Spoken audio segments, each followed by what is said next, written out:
Nothing. And anyways, the first step, of course, you go and you enable your dynamic lighting. Second thing you do, add your dynamic lighting elements, which is basically all your walls minus any door openings. That's all you're doing. So these will be made last with a different color so we can move them out of the way when the players decide they want to enter the room. Otherwise, without your door elements, the players will be able to see the contents of the room, even though there may be a door token on the token level for them to move out of the way. It's unfortunate that we don't have the way of grouping items in between layers so that when the players move a door on the tokens layer, it might also move the dynamic lighting layer door item along with it. So they're also opening it up pretty much, so to speak. So anyways, thirdly, when you make these wall lines, by choosing the polygon line drawing tool from the left-hand side menu, select a bright contrasting color like yellow or white. It shows up on the left-hand side of the draw pop-up menu, and with no fill color, which is the lower right-hand item in the color palette, which then shows up in the right-hand side as like a checkerboard, so you know that you're only drawing in one. And then lastly, select the thin line setting. And number 4, with the polygon drawing tool, draw a line between. It basically draws a line like in between points. So do your perimeters first, all your wall perimeters. Put every line that you draw right smack dab in the middle of the wall. This will allow the players to see some of the wall on either side of that line, and it'll give them some reference as to where they are. That it is in fact a wall that they're seeing, and that they're not floating out in the middle of space somewhere, which can be kind of somewhat disorienting. Number 5, draw all the internal walls. Do not draw over your door openings. And just be sure that you draw up to the other previously drawn wall sections in the dynamic lighting. Otherwise, a gap will allow the dynamic light to spill into other areas. So we want to make sure that every room is fully enclosed. Every wall line that you draw connects to the other wall lines. If you make a mistake in the middle of drawing, use the keyboard shortcut Control Z to undo the last line, straighten it out, and continue where you left off. So it just undoes the last one, you redo it, and then just keep on trucking. You right-click when you're done drawing a line, and that could be one line from one spot to one side of a door, and then you right-click and you're done. And then you left-click and start clicking the rest of the walls until you come to a stopping point, and then you right-click to make it, and then you keep on drawing, and every time you draw something and you're done, you right-click and just keep on trucking. Worst case scenario, you can switch over to your arrow, which is the very top item on the left-hand side menu, and then just go over and select whatever it is you want to get rid of, and right-click over it and say delete, or delete on the keyboard. It'll get rid of it, and then that way you can redo it over again. All right, number 6 of 10. After the walls are all done, you go back to your polygon draw tool and choose a different color, like red, and then from the inside of each room, draw each door, making sure to connect both wall lines to make it moving it easier later on when you have to move it out of the way so the people can see what's inside. You can add little small angled handles to either end of that line, so you got something to grab it. You're not just trying to grab a line, but you have something to grab a hold of, and just make sure that you keep those little handles that you make inside the room, because if you've drawn them on the outside in the hallway, they will cast shadows in dynamic lighting, and that's not a good thing. If it's a secret or concealed area, you don't want to tip off your players as to its location, and the same goes for alignment. If necessary, press and hold the Alt key on your keyboard and use the arrow button and move it around your door wall thing. Move it so it's flush with the adjoining wall, so it doesn't accidentally leave an indentation or let the light spill into the room and show them what's inside the room before they even get in there. So that's how you do that. 4 more to go. Number 7, So now we're done. We've drawn all the walls in the middle. We put our doors and everything. We're going to go ahead and turn on dynamic lighting.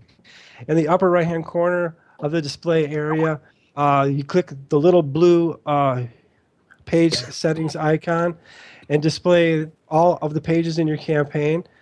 Hover your mouse over the page that you're working on so that the little blue gear icon appears. Click that icon and enter the page settings menu.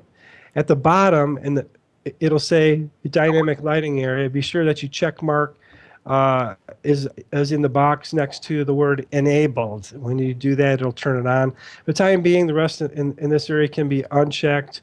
Just click OK and get out of there and close all that up. And now your dynamic lighting will be on.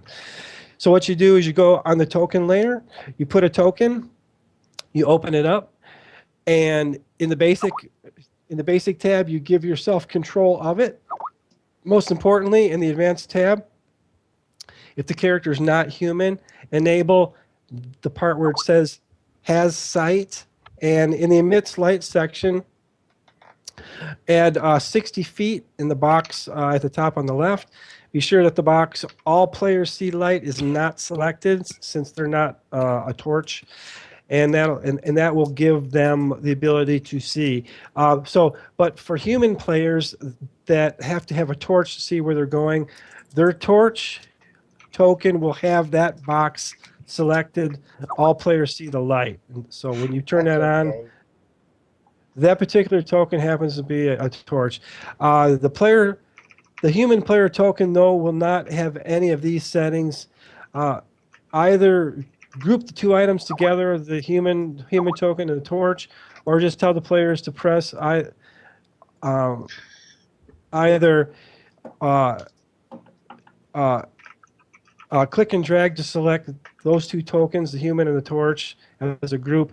That way you can move them as a group, or press and hold the shift key and select the human token and the torch, and then you can, while they're still selected, you can select one of the two you selected and move them around simultaneously.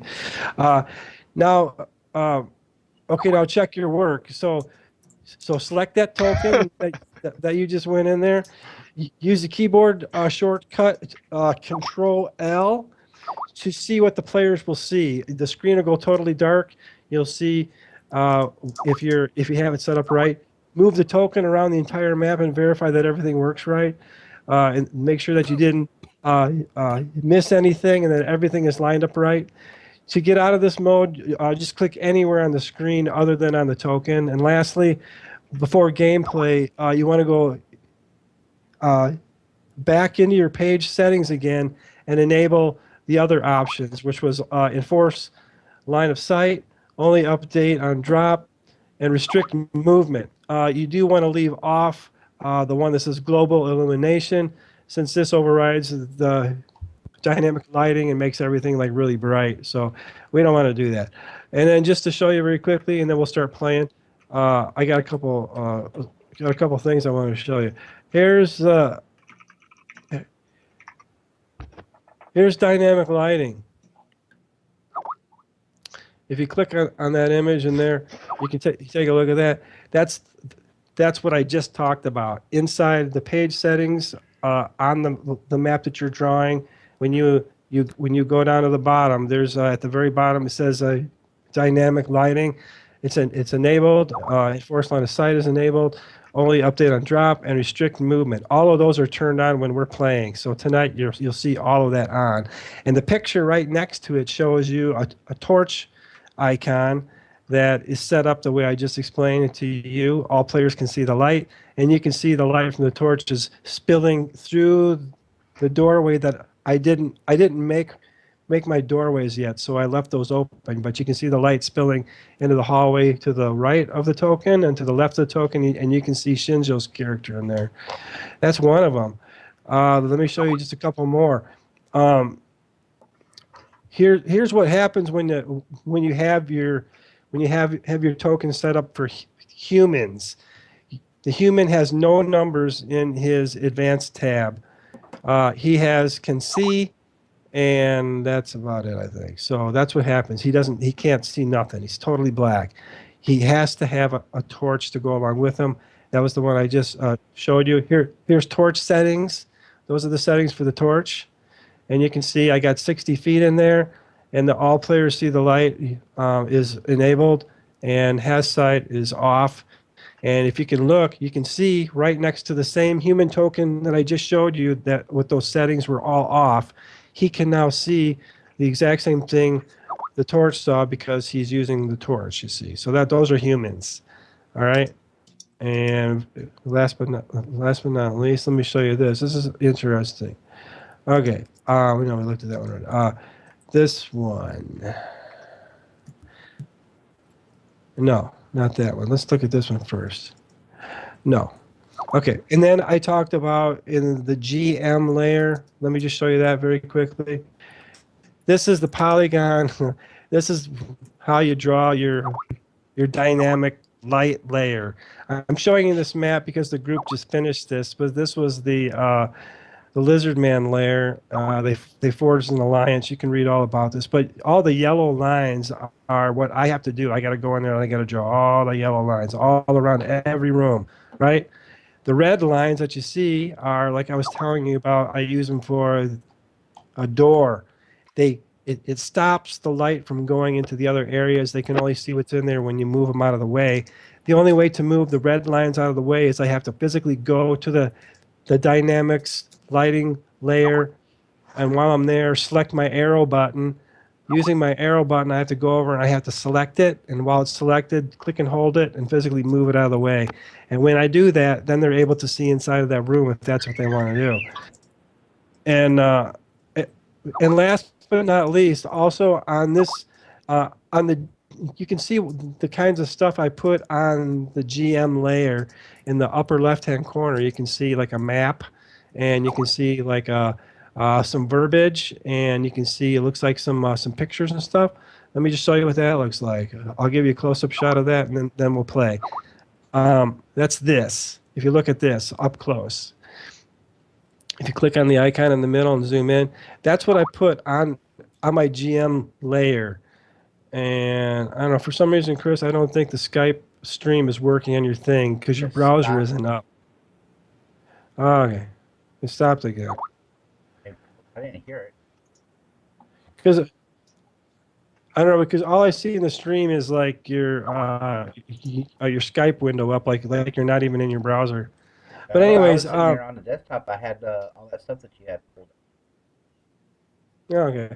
But anyway, so that's what I put on the GM layer, and like I was telling you, in my tokens, I have a token selected in that image, and you can see the inside of that particular token down at the bottom in the GM notes area. I've got all of his stats, and this is pretty light. Usually, you'll have to scroll through the whole thing. There'll be intelligence, morale. Every little scrap of information you need to know about this particular creature is in here, so you don't have to go hunting for it. You just double click the actual token, all the information needs right there.